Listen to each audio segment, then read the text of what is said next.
Seu jornal volta ao vivo agora, 2h43 da tarde. Nós estamos ao vivo no Diretório Nacional do PT, na região central de São Paulo, onde, neste momento, o presidente Lula vai falar. A nossa repórter Vanessa Nakazato está lá e traz as informações. A gente acompanha agora essa coletiva. Prestar depoimento que eu iria. Se vocês não sabem, esse ano eu já fui prestar 3 depoimentos.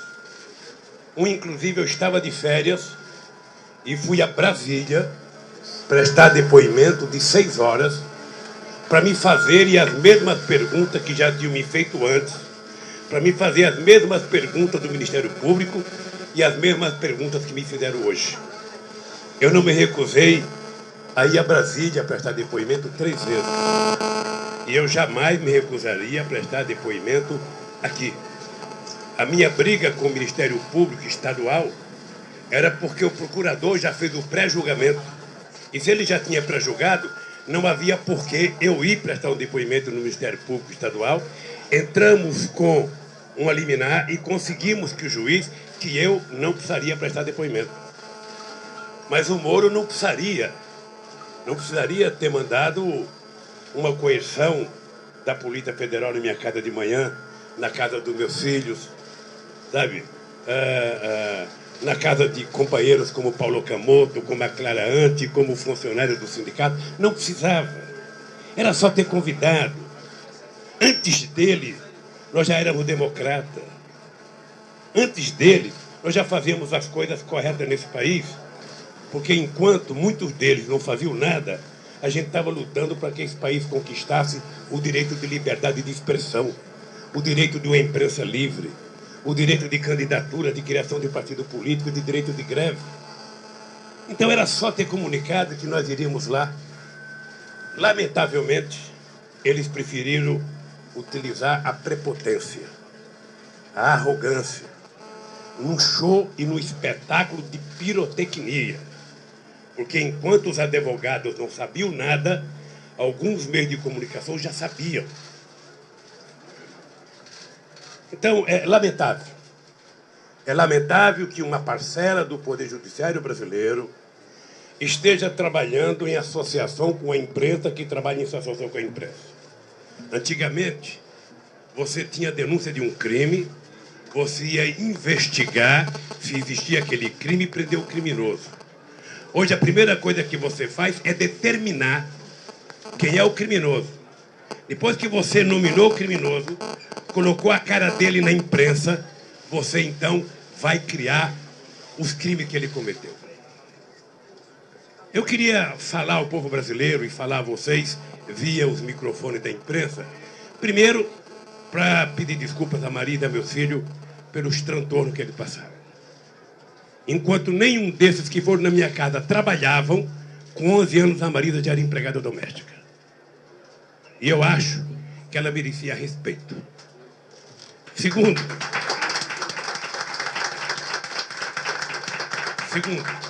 não há nenhuma explicação por que foram atrás dos meus filhos. Nenhuma explicação, a não ser o fato de eles serem meus filhos. Nenhuma. Terceiro, eu quero dizer a Clara Ante, coitada, que foram na casa dela de manhã, sabe, que o Paulo Camoto, que foram no sindicato, sabe? Quero só pedir desculpa porque hoje nesse país, ser amigo do Lula parece que virou uma coisa perigosa. É preciso criminalizar o PT, é preciso criminalizar o Lula, porque esses caras podem querer continuar no governo. Eu só consigo entender uma explicação para tudo isso.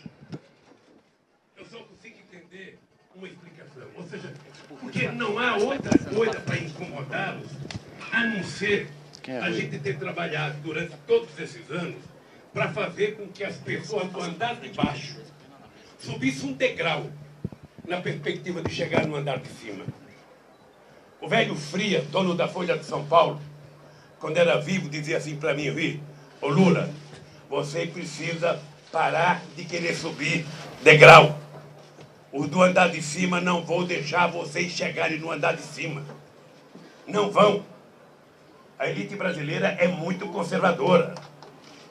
Ela tem complexo de vira-lata. Elas não vão permitir que vocês cresçam. E nós crescemos. Chegamos à presidência. E nós provamos que os pobres que eram a razão da desculpa deles por não fazerem nada neste país, sempre que a gente perguntava, não dá para fazer, porque tem muito pobre, tem muita pobreza, nós provamos que os pobres não eram os problemas e que os pobres viraram a solução desse país. Na hora que nós fizemos os pobres ter acesso à universidade, ter acesso ao mínimo elementar para comer, ter acesso ao emprego, ter acesso a benefício com o programa Bolsa Família, com o programa Luz para Todos, como o Pronatec, isso incomodou muita gente. E é preciso, então, destruir esse avanço do desbaixo. Pois bem, eu deixei a presidência e achei que tinha cumprido com a minha tarefa. Eu, sinceramente, achei que, ao eleger a Dilma, eu tinha consagrado a minha vida, porque eu tinha duas teses. Presidente bom é aquele que se reelege. E bibom é aquele que faz sucessor. Então eu já me considerava bibom, porque tinha eleito a Dilma e fiquei tribom quando nós reelegemos a Dilma. Tá? E eles estão, desde o dia 26 de outubro de 2014, não permitindo que a Dilma governe esse país. Eu vi um delegado da Polícia Federal dizer um dia desse, quando indicaram o novo ministro da Justiça, que eu nem sei quem é, o delegado dizer, sabe, tentar mudar a ministra agora é tentar mexer com não sei com quem, porque nós precisamos de autonomia funcional e autonomia administrativa. Eu queria aproveitar todos esses microfones aqui para dizer o seguinte, se tem alguém nesse país que precisa de autonomia, chama-se Presidenta da República, porque ninguém quer que essa mulher governe o país. Estão cerceando a liberdade dessa mulher governar esse país. Portanto, a minha indignação é pelo fato de 6 horas da manhã ter chegado na minha casa vários delegados, aliás, muito gentis, não sei se são sempre assim, mas muito gentis, sabe? Pedindo desculpa que estavam cumprindo a decisão judicial, e a decisão era do juiz Moro, que poderia ter mandado um comunicado, o senhor Luiz Inácio, quer prestar depoimento em Curitiba? Eu gosto de Curitiba. Eu poderia ir lá em Curitiba, assim me facilitava o PT para ganhar uma passagem para eu ir a Curitiba. Sabe? Eu poderia me convidar, quem em Brasília, quem qualquer, eu iria. Mas eu me senti prisioneiro hoje de manhã. Prisioneiro. Né? Eu, sinceramente, já passei por muitas coisas na minha vida. Eu não sou homem de guardar ressentimento e guardar mágoa, mas eu acho que o nosso país não pode continuar assim. O nosso país não pode continuar, tá, amedrontado, o nosso país não pode ver, sabe, qualquer juiz que pune alguém receber um prêmio da Rede Globo, um prêmio da revista Veja, um prêmio não sei de quem, e a partir do prêmio, sabe, todo dia tem que prestar conta. Antes dos advogados saberem, sabe, que o seu cliente vai ser chamado, a empresa recebe. Eu vou dizer para vocês uma coisa. Eu sou um homem que acredito em instituições de Estado forte. Não sei porquê, mas eu acho que as instituições fortes é a garantia do Estado democrático contra a arrogância, a prepotência dos governantes. E vocês sabem que desde a Constituinte eu briguei para ter um Ministério Público forte. Vocês sabem que eu cheguei na presidência, a primeira coisa que eu fiz foi instituir uma coisa que eu trazia do movimento sindical. Eu vou indicar sempre o primeiro da lista indicado pela corporação, talvez pela minha formação corporativa de sindicato. Tem que ser o primeiro reitor, tem que ser o primeiro procurador, tem que ser... Era tudo primeiro. Tá? Eu adotei isso no Brasil. E não me arrependo. Mas é importante que os procuradores saibam que uma instituição forte, uma instituição muito forte, tem que ter pessoas muito responsáveis. E o cidadão que fez alguma denúncia contra mim, ele, na verdade, algumas pessoas são cúmplices, uma obedece à orientação da revista Época. Quando nós desmentimos a revista Época, o procurador resolveu fazer o papel da Época e pedir investigação das minhas palestras.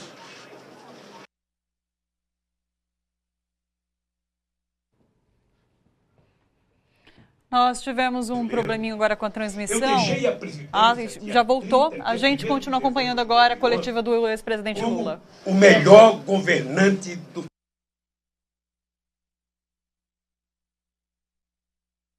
mais do. O nosso sinal está um pouco ruim, a gente está tendo alguns problemas na transmissão, mas vai e volta toda hora. Vamos continuar acompanhando. Como nós fizemos nesse país. E o Brasil era motivo de orgulho. E por isso eu virei um conferencista importante. Ninguém queria que eu discutisse sexo dos anjos. Nem queria que eu discutisse, o cosmos. Ninguém queria nada. O que as pessoas queriam? As pessoas queriam que o Lula falasse das coisas que foi feitas no Brasil. Que milagre vocês fizeram para aprovar as cotas, colocando o negro na universidade? Que milagre vocês fizeram para criar o ProUni? Que milagre vocês fizeram para aprovar o ProEx, o FIES? Que milagre vocês fizeram para levar energia a 15 milhões de pobres nesse país? Ou seja, que milagre vocês fizeram para fazer com que o salário mínimo aumentasse durante todos esses anos? Ou seja, qual foi o milagre que vocês fizeram? Era isso que as pessoas queriam saber. E por isso eu me transformei no conferencista mais caro do mundo junto com o Bill Clinton. Aliás, ele foi meu paradigma. Ele foi. É importante dizer que eu falo com orgulho. Várias empresas que agenciam, vários presidentes, Kofi Annan, Tony Blair, Gordon Brown, Sarkozy, Chirac, todo mundo queria me empresariar. E a Clarante falou, não, aqui no Instituto que vai empresariar somos nós no Instituto. Você é um produto nacional, não tem multinacional aqui, é nós que vamos empresariar vocês. E quanto vai cobrar, quem é que cobra mais? É o Clinton, então vai ser igual o Clinton. Paga quem quiser, contrata quem quiser. E tem mais, para contratar tem que pagar transporte, tem que pagar assessoria. Tem que pagar, porque não somos pouca coisa, eu não tenho complexo de vira-lata. Eu sei o que eu fiz nesse país. Eu sei o orgulho e a autoestima desse povo. É engraçado que as pessoas que estranham que eu cobro 200 mil dólares não se preocuparam do Clinton vir aqui na CNI o mês passado e cobrar 1 milhão só da CNI. Os vira-lata bate palma. Nossa, como ele fala bonito. Nem entendo o que ele fala, mas como ele fala bonito. Falou tão bonito que eu não entendi. Não, companheiro, eu lamento. Vocês não imaginam a pergunta sobre as palestras. Vocês imaginam as perguntas sobre medida provisória? Um delegado de polícia que quer saber o que aconteceu com a medida provisória não tem que perguntar para o presidente. Ele tem que ir no Congresso Nacional e perguntar para todos os deputados e senadores que votaram favorável. Tem que perguntar para todos os relatores das comissões e não por Lula, para Dilma. O presidente é o último que sabe. Porque a medida provisória vem passando por ministério até chegar para o presidente assinar, vai para o Congresso e vota para o presidente vetar ou sancionar. Você foi chefe da Casa Civil. Não, e você tem que responder essas coisas. Você tem que responder pelo acervo. Eles agora querem saber do acervo do Lula. Poderia ter querido saber do acervo antes de me comprometer com essas tranqueiras todas. Você sabe o que é alguém sair da presidência com 11 containers de acervo sem ter onde pôr? Você sabe o que é sair com cadeira, com trono, com papel, com tudo que vocês possam imaginar? Porque se somar todos os presidentes da história desse país, desde Floriano Peixoto, eu fui o que mais ganhei presente. Porque viajei mais, porque trabalhei mais, porque viajei o mundo, até trono da África. O que eu faço com isso? É uma coisa do presidente, mas de domínio público. Eu tenho que tomar conta, mas ninguém me paga. Então é o seguinte, essas coisas, se o Ministério Público está preocupado, ô Rui, eu acho que é importante vocês oferecer meu acervo. Eles têm um prédio lá redondo de vidro fumê que pode guardar as coisas que eu tenho. Aqui não me faz nenhum importante a quantidade de relógio de ouro que eu tenho. Eu uso meus fits aqui, não vou fazer merchandising, que custa uns 500, 600 reais. Eu não quero o relógio para valorizar meu pulso, eu quero o relógio para valorizar a hora. Eu quero saber se ele funciona ou não. Então, eu sinceramente, fiquei indignado com esse processo de suspeição. Eu quero dizer, Rui Falcão, para você, como presidente do meu partido, se a Polícia Federal, o Ministério Público, ou quem quer que seja, encontrar R$1 de desvio na minha conduta, eu não mereço ser desse partido. Não mereço. Agora, eles precisam aprender que eu aprendi a andar de cabeça erguida nesse país, não por favor. Eu aprendi levantando 3 horas da manhã para fazer a assembleia em porta de fábrica. Eu aprendi fazendo comício em ponto de ônibus. Eu aprendi vendo o companheiro tomar borrachada todo santo dia. E quero dizer que eu não vou baixar a cabeça. O que eles fizeram com esse ato de hoje foi fazer com que a partir da semana que vem, eu quero dizer aqui à CUT, ao PT, ao Sem Terra, ao PCdoB, que a partir da semana que vem me convidem, que eu estarei disposto a andar esse país fazendo a luta preventiva. Porque não é possível ver o país sendo vítima do espetáculo midiático, sabe? Em que coloca como corrupção um barco de R$4.000 da dona Marisa. Eu, se pudesse, eu dava um iate para ela, não um barco de R$4.000. Se preocupando com um pedalinho de R$2.000 que ela comprou para os netos. Se preocupando porque eu estou utilizando a chácara de um amigo. Eu uso a de um amigo porque os inimigos não me oferecem. Bem que a Globo poderia me oferecer o triplex de Paraty, que eu estaria lá.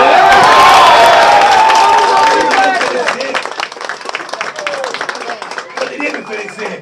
Quem tem casa em Nova York, Paris, nunca me ofereceu. Se me oferecesse, eu ia. Já se incomodaram em 94, porque eu morava no apartamento do meu compadre, do Roberto Teixeira, na casa dele. Já se incomodaram. Quantas vezes? Quantas vezes o Estadão foi em Monte Alegre, saber em 82, se eu era dono do sítio do Roberto? Ia no cartório de Monte Alegre, no cartório de Amparo, no cartório de Serra Negra. Isso é puro preconceito, ou seja, todo mundo pode. Menos essa merda desse metalúrgico que um dia resolveu desafiar. Eles partem do pressuposto que pobre nasceu para comer encoxo. E eu aprendi que não. Eu quero comer comida boa. Vocês não imaginam hoje a preocupação com o vinho. Vinho que eu nunca comprei uma garrafa porque ganhei. E vinho que eu não sei diferenciar um miolo gaúcho com o Romanée Conti. Não sei diferenciar porque não faz parte do meu gosto. Meu gosto são outros. Tá mais preocupado. Nossa, e o vinho seu? Quem levou o vinho seu? Tem vinho lá. Eles mesmos que ficam indignados com o meu vinho, quando vão na casa da elite brasileira, fica boquiaberto. Nossa, que adega maravilhosa, que não sei das quantas. Eu gosto tanto de vinho, então estou habituado a vinho, que um dia um companheiro meu chamado Marco Aurélio Garcia me deu uma coisa chamada... Como que é aquele que bota vinho? Decante. A decante.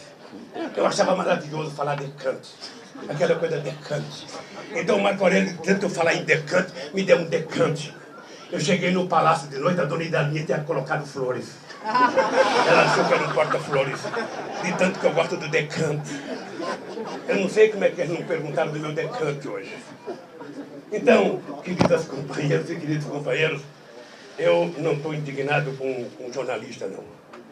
Eu estou indignado com o comportamento de determinados meios de comunicação. Eu estou indignado com o julgamento precipitado. Hoje quem condena as pessoas são a manchete. Hoje amedronta o Poder Judiciário. Hoje amedronta o Ministério Público. Hoje amedronta a Polícia Federal e amedronta os políticos. Eu tenho dito para meus queridos companheiros do PT, só tem um jeito da gente levantar a cabeça, é a gente não ter medo. É a gente levantar a cabeça e fazer com que eles sejam tratados igual todos nós estamos tratados. Eu, às vezes, vejo 18 minutos sobre a chácara do companheiro Fernando Bittar, filho do Jacob Bittar, meu companheiro de 35 anos, companheiro da fundação do sindicato em 75, não é fundação do PT. Eu conheço o Fernando quando ele tinha 7 anos de idade. Companheiro que passou muitos finais de semana comigo jogando mexe-mexe.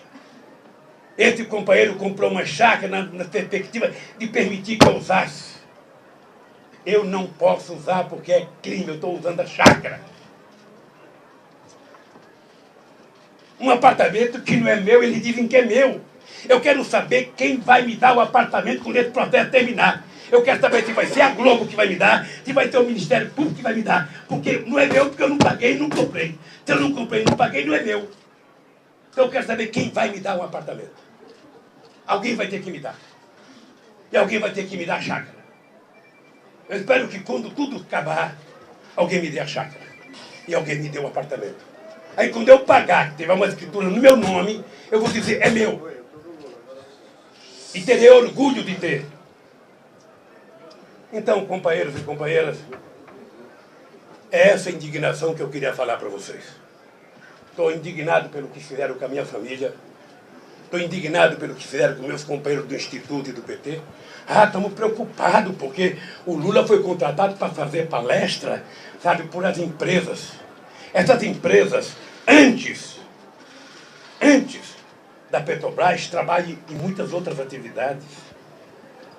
Essas empresas não trabalham só para a Petrobras. Essas empresas não estão apenas comprometidas com o Lava Jato. Essas empresas chegaram a ter 180 mil trabalhadores, 80 mil trabalhadores, 90 mil trabalhadores. E agora qualquer centavo é do pré-sal. Vocês já se deram conta que o salário de muita gente da justiça vem dos impostos que essas empresas que trabalham para a Petrobras pagaram? Já deram conta? Então, companheiro Rui Falcão, eu queria dizer uma coisa para você. Embora eu esteja intimamente magoado, eu acho que eu merecia um pouco mais de respeito nesse país.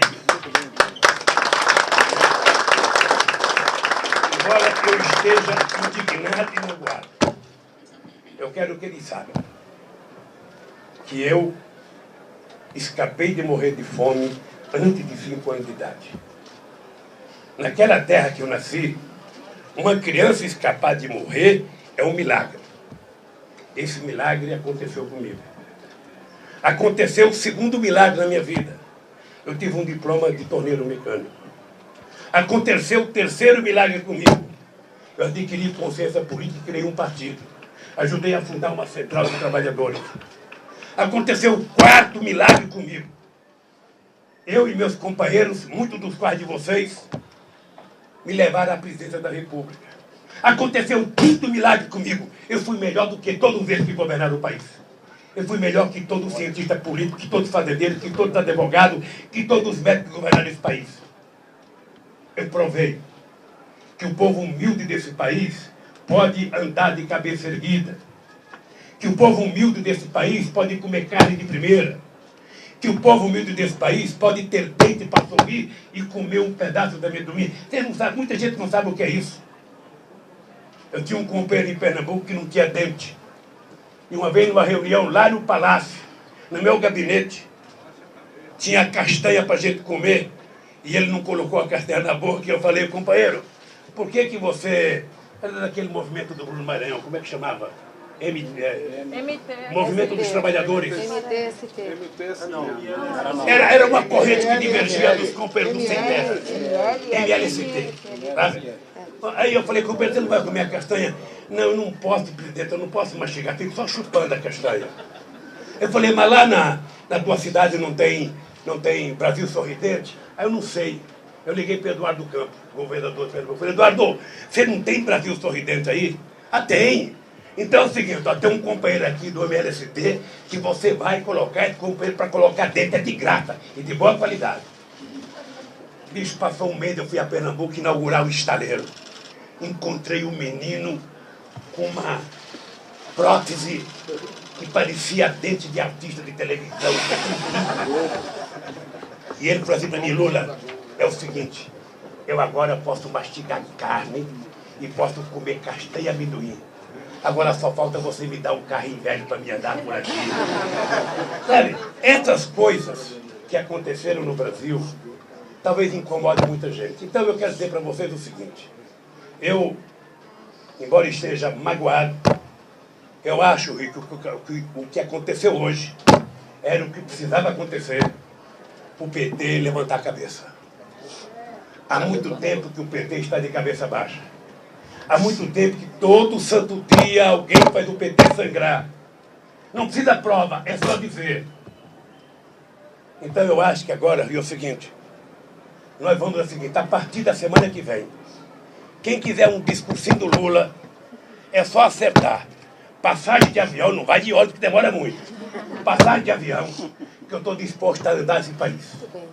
Não sei, Rui, se serei candidato em 2018, não sei.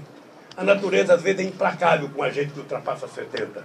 Mas como a ciência também avançou, a ciência avançou. Se Deus E essas coisas todas que eu faço aumenta a minha tesão de participar das coisas nesse país. Eu descobri agora que nem tudo está acabado como eu pensei que estava tudo pronto. Não. É preciso recomeçar. E, portanto, nós vamos recomeçar de novo, Rui. Fazendo as mesmas coisas que a gente fazia. Eu viajava de São Paulo para o Acre para falar com 4 pessoas. E fazia discurso ao sol das 2 horas da tarde, como se tivesse 1 milhão de pessoas na rua. Me desvelava 1h30. Sabe? Conseguimos criar um partido. Estou disposto a fazer a mesma coisa, Rui. Então eu quero que vocês saibam o que aconteceu hoje. Embora tenha me ofendido, embora tenha magoado, sabe, a minha história, embora eu tenha me sentido ofendido, porque não precisava disso, eu me senti ultrajado como se fosse prisioneiro, apesar do tratamento cortês dos delegados da Polícia Federal. Eu quero dizer, se quiseram matar a Jararaca, não bateram na cabeça, bateram no rabo. E a Jararaca está viva como sempre esteve.